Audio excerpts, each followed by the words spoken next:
Hello friends, मैं अमर प्रताप सिंह और आप देख रहे हैं हमारा चैनल सक्सेस विद केबी। आज मैं आपको हिंदी विषय का महत्वपूर्ण टॉपिक वर्णमाला के विषय में बताऊंगा।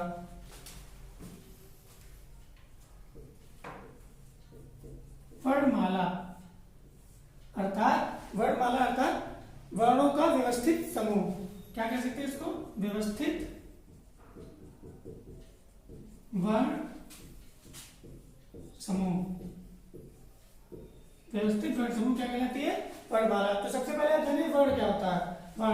वर्ण शब्द का अर्थ होता है अनाशवान। क्या होता है? अनाशवान। अब अनाशवान किसे कहते हैं? अनाशवान कहते हैं कि किसी भी एक शब्द ऐसी ध्वनि जिसका खंडन न किया जा सके। क्या मतलब है? ऐसी ध्वनि जिसका खंडन न किया जा सके। यहाँ पे लिख लेते हैं, ऐसी ध्वनि जिसका खंडन न किया जा सके वो क्या कहलाता है? अनाशवान। ऐसी ध्वनि जिसका खंडन न किया जा सके वो कहलाएगा अनाशवान। और वर्णों का व्यवस्थित समूह क्या कहलाता है? वर्णमाला। ठीक, यहाँ तक आपको बात समझ में आई। अब सबसे पहला हमारे पेपर में क्वेश्चन पूछा जाता है कि भाषा की सबसे छोटी इकाई क्या कहलाती है? तो भाषा की सबसे छोटी इकाई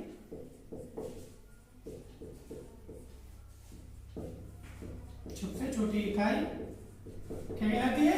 वर्ण, या इसको एक नाम और है, क्या कहते हैं इसको? अक्षर। ठीक, लेकिन यहाँ पे दूसरा प्रश्न यह भी उठता है कि उच्चारण की दृष्टि से भाषा की सबसे छोटी इकाई कौन सी है? तो वर्ण या अक्षर नहीं होगी, तो उसको क्या कहेंगे? उच्चारण की दृष्टि से क्या कहलाती है? ध्वनि। उच्चारण की दृष्टि से भाषा की सबसे छोटी इकाई क्या कहलाती है? ध्वनि। मुझे लगता है आपको यहां तक सब समझ में आ गया होगा। अब आगे बढ़ते हैं। ठीक, व्यवस्थित वर्ण समूह क्या कहलाती है? वर्णमाला।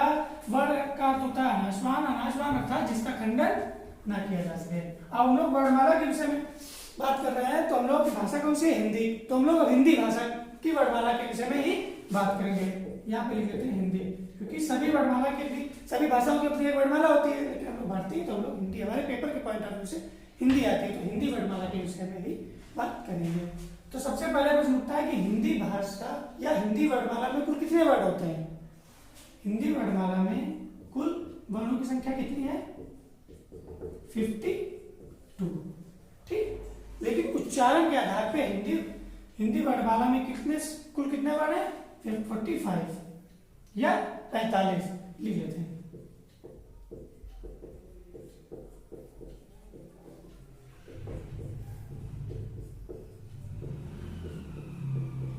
कितने हैं?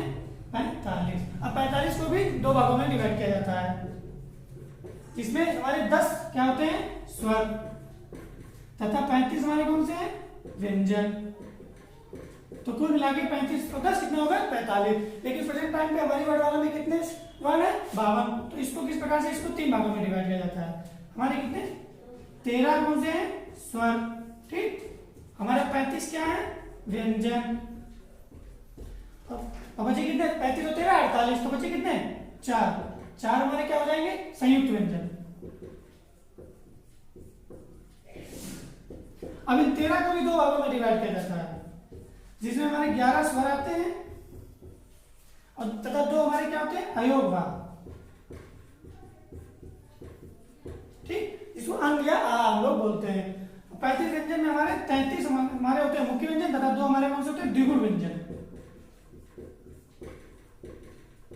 और 33 तो हमारे होते ही हैं व्यंजन, और जानते हैं जिसमें 5 वर्ग आते हैं तथा उसमें व्यंजन आता है, सब मिला के 33 हो जाते हैं। ठीक, यहाँ तक हमें लगता है आपको सब समझ में आ गया होगा। हमारे पेपर में अगर पूछा जाए कि हिंदी वर्णमाला में कुल कितने वर्ण हैं, तो कितने हैं? 52। स्वरों की संख्या कितनी है? तो 11।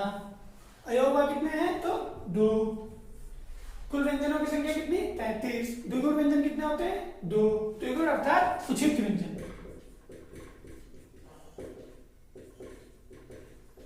ठीक, इनके दो नाम होते हैं, द्विगुण या उचित व्यंजन। द्विगुण अर्थात 2 गुण रखते हैं, वो 2 ऐसे वर्ण होते हैं जिसके 2 गुण होते हैं, जो दो अक्षरों के योग से बनते हैं। ठीक, आपको मुझे लगता है यहां तक सब समझ में आ गया होगा।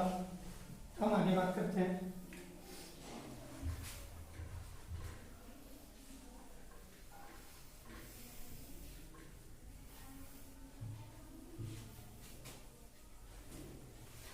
सबसे पहले बात करेंगे हमारे हिंदी 52 जो वर्ड थे उन 52 को दो भागों में मुख्य रूप से बांटा गया है। सबसे पहला क्या है? स्वर, ठीक। दूसरा क्या है? व्यंजन। लेकिन अभी हम लोग सिर्फ स्वर पे बात करेंगे, ठीक।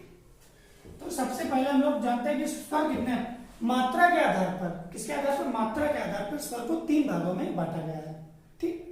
स्वर को जिह्वा के आधार पर भी बांटा गया है, मुख से सांस लेने के आधार पर भी बांटा गया है, लेकिन हम लोग अभी मात्रा के आधार पर बात कर रहे हैं क्योंकि हमारे पेपर में मात्रा के अकॉर्डिंग ही ज्यादा पूछा जाता है, ठीक। तो हम लोग सबसे पहले लिखते हैं मात्रा के आधार पर वर्गीकरण, ठीक। मात्रा के आधार पर स्वर को कितने भागों में बांटा गया? 3 भागों में। कौन से? ह्रस्व स्वर, नंबर 2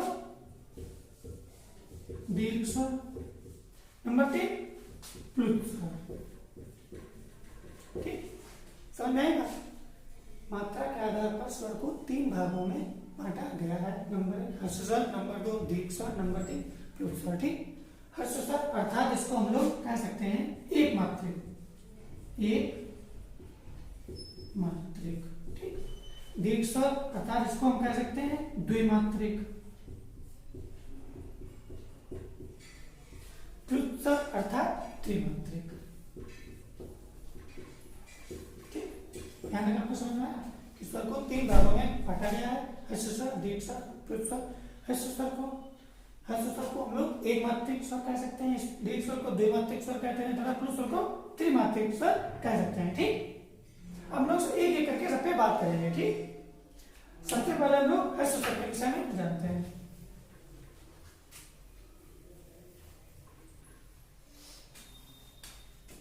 सबसे पहले हम लोग किस पे बात करेंगे? ह्रस्व स्वर। यहां पे लिखते हैं ह्रस्व स्वर। अब ह्रस्व स्वर या एक मात्रिक स्वर अर्थात ऐसा वर्ण या अक्षर या ऐसा स्वर जिसमें सिर्फ एक मात्रा हो वह हमारा ह्रस्व स्वर कहलाता है, ठीक। एक मात्रिक स्वर, ठीक। इसमें कौन कौन से होते हैं? ह्रस्व स्वरों की संख्या कितनी है? इधर लिख लेते हैं 4, ठीक। कौन कौन से होते हैं? देखिए छोटा, छोटी, छोटा और ऋषि, ये हमारे 4 होते हैं ह्रस्व स्वर, ठीक। नंबर 2 हमारा कौन सा आता है? दीर्घ स्वर, ठीक। दीर्घ स्वर की संख्या हमारे कितनी है? 7। या द्विमात्रिक स्वर, इसकी संख्या कितनी होती है? 7। तो जो छोटे सभी लिए बड़ा, ठीक। छोटा हो, बड़ा हो, नहीं छोटा हो तो लिख चुके हैं ना, तो बड़ा हो, बड़ी, ठीक। ए, ओ और आओ, कितने हो गए? 7 हो गए। देखिए ह्रस्व स्वर में कितने होते हैं? 4 होते हैं। दीर्घ स्वर कितने होते हैं? 7 होते हैं। ये एक मात्रिक होता है, एक द्विमात्रिक होता है। इनमें आप देख सकते हैं किसी में भी एक से अधिक मात्रा नहीं है, किसी भी वर्ड में आपको एक से ज्यादा मात्रा नहीं दिखाई पड़ रही होगी। ये है द्विमात्रिक स्वर। इसमें देखिए सब में 2-2 मात्राएं हैं। आ में आ जुड़ा है, ऊ में एक और ऊ है, ई बड़ी ई में ई प्लस ई मिलकर बना है, ए बना है आ प्लस ई मिलकर, ए बना है आ प्लस बड़ी ई मिलकर, ये ओ बना है आ प्लस ऊ मिलकर, ये बना है आ प्लस बड़ा ऊ मिलकर। तो सब में देख सकते हैं 2-2 मात्रा। इसमें सब में कितनी मात्रा है? एक मात्रा है, ठीक। अब तीसरा हमारा कौन सा था? प्लुत स्वर। ये हमारे सिलेबस में तो है लेकिन ये पेपर में नहीं पूछा जाता है, ना इसकी कोई मात्रा ना आपको ज्यादातर देखने को मिलता है। ये इस स्वर का इस्तेमाल कब किया जाता है? जब हम रोते हैं, चिल्लाते हैं या किसी को तेजी से बुलाते हैं। जैसे हमने किसी का नाम तेजी से लिया राम, तो हमारा क्या होगा? तो हमारा प्लुत स्वर हो जाएगा, ठीक है। या त्रिमात्रिक स्वर, ठीक। इसका एग्जांपल आप कैसे देख सकते हैं? जैसे हमने लिया राम। अब राम के अगर हमें राम लिखना है तो इसमें कोई त्रिमात्रा 3 बार नहीं मात्रा लगा देंगे, इसमें ऐसे करेंगे एक डा का सिंबल लगा के ये हो गया राम, ठीक। ये हमारा हो गया प्लुत स्वर, ठीक। जैसे हमने बहुत से देश में बोला बात रे, हाय राम, इस सभी शब्दों में प्लुत स्वर का ही इस्तेमाल हो जाता है लेकिन लिखा नहीं जाता इसको, ठीक। हमारे पेपर में क्वेश्चन पूछा जाता है, अगर स्वर जानते होंगे तो प्रारंभ में स्वरों की संख्या कितनी थी? प्रारंभ में हमारे स्वरों की संख्या ज्यादा थी। प्रारंभ में हमारे स्वरों की संख्या कितनी थी? 14। आज के समय पे कितने हैं? 11। तो हमारे 3 स्वर कौन कौन से रह गए? तो हमारे 3 स्वर गए हैं उन स्वरों के नाम कौन कौन से? एक तो हमारा ये चला गया रा, ठीक, एक हमारा चला गया इसी ला का एक और रूप था, एक हमारा कौन सा चला गया ऋषि, ऋषि बनता है इसके नीचे। ये हमारी वर्णमाला में अब नहीं है, लेकिन जब प्रारंभ में हमारी वर्णमाला बनी थी तो हमारी वर्णमाला में ये 3 भी स्वर थे, ठीक।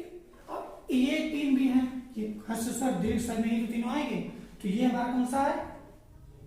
ह्रस्व स्वर। ये हमारा ऊपर लिख लेते हैं वे, इसको ऊपर लिख के आपको समझाते हैं। अभी हमने, अगर आपको हमारा वीडियो अच्छा लग रहा है तो इसको लाइक करें तथा शेयर करें, ठीक। हम लोग क्या बात कर रहे थे? हमारे जो 3 स्वर गए हैं कौन कौन से थे? देखिए सबसे पहले था ये रा, ये हमारा था रा, और ये क्या था हमारा था ऋषि, ठीक। ऋषि के नीचे ये लगाया जाता है। तो हमारे ये 3 स्वर हमारी वर्णमाला से अब नहीं है, न पढ़ाई में लिखे जाते हैं, ठीक। तो ये हमारा कौन सा है? ह्रस्व स्वर, ठीक। ये हमारा कौन सा है? दीर्घ स्वर, ठीक। और ये हमारा कौन सा स्वर है? ये भी दीर्घ स्वर है, ठीक। तो अगर कभी आपसे मान लीजिए फ्यूचर में आपके पेपर में आ जाए तो हमारी प्रारंभ में हमारी वर्णमाला में कितने स्वर थे? तो कितने थे? 14 स्वर थे। कौन से 3 वर्ड हटाए गए? अगर आपको 4 ऑप्शन में मिल जाए कौन सा एक स्वर अब हमारी वर्णमाला में नहीं है, तो इन तीनों में से जो भी एक दिख जाए वो आप आराम से टिक कर सकते हैं, ठीक, ठीक। अब हम लोग ये जानेंगे कि हमारी कौन सा जो स्वर है कहां से बोला जाता है, ठीक। कंठ से, ताल से, मूर्धा से, दंत से, ओष्ठ से, कौन सा वर्ड कहां से बोला जाता है? सबसे पहले हम लोग ये जानते हैं, ठीक। तो सबसे पहले क्या छोटा बड़ा लिख लेते हैं हमारे स्वर। स्वर से कितने हैं? 11 गिनिए, 11 छोटा बड़ा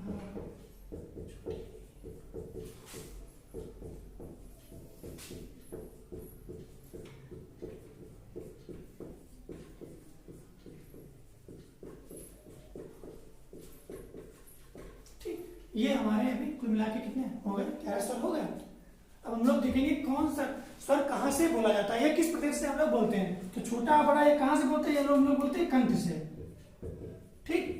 छोटी बड़ी कहां से बोलते हैं? तालव्य से,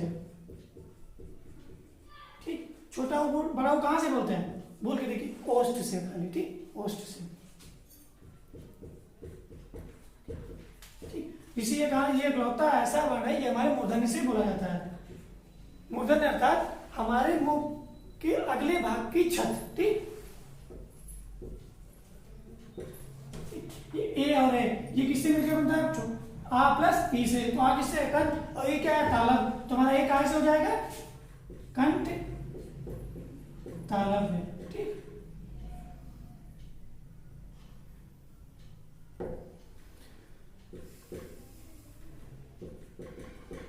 ठीक, ये ओ और ओ कैसे बनता है? देखो, आ प्लस उ, आ कैसे बना है? कंठ से। ओ कैसे बना है? देखिए हमारा उ कैसे बना है? ओ से। तो हमारे ओ कैसे? कंठ ओष्ठ से। किससे बनाएंगे?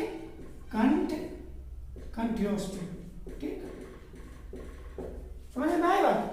सबसे पहले छोटा बड़ा ये हमारे कहां से बोले जाते हैं? कंठ से बोले जाते हैं। ई और ई हमारे तालव से बोले जाते हैं। उ और उ हमारा ओष्ठ से बोला जाता है। ऋषि ऋषि इकलौता स्वर है जो हमारे मूर्धन्य से बोला जाता है। ए और ए कंठ तालव्य से बोले जाते हैं। ओ और ओ कहां से बोलते हैं? कंठ ओष्ठ से। अभी हमारे 2 और बचे हैं, अंग और आहा। अब इन दोनों के बारे में जान लीजिए। ये अंग कहां से बोला जाता है? इसको हम लोग बोलते हैं कंठ से, ठीक। लिख लेते हैं पहले।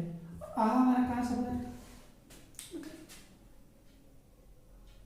बताइए कहां बोला? ये हमारा बोला जाता है ये अनुस्वार। इसको हम लोग क्या सबसे पहले ये जाने इसको कहते क्या है? इसको कहते हैं विसर्ग, ठीक। ये हमारा जो बिंदी दो बिंदी, इसको हम हिंदी में विसर्ग का नाम देते हैं, और इस बिंदी को कहते हैं अनुस्वार, ठीक। इसको क्या कहते हैं? विसर्ग, इसको कहते हैं अनुस्वार, ठीक।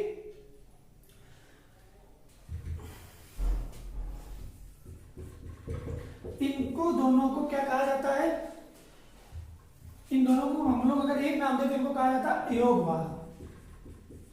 अयोगवाह, अयोगवाह अर्थात जिसका योग न होने पर भी साथ रहे, ठीक। इसका अगर खंडन करें तो इसका एक परिभाषा निकल के आती है अयोगवाह की, जिसका योग न होने पर भी साथ रहे। जैसे हमने लिखा अंग, ठीक। इसका योग नहीं हुआ है ना, बिंदी अलग है, आ अलग है, लेकिन देखो साथ में है और ये स्वर किसी एक स्वर के साथ ही लगाया जा सकता है। इसका खाली उपयोग ऐसे करके नहीं किया जा सकता कहीं पर भी।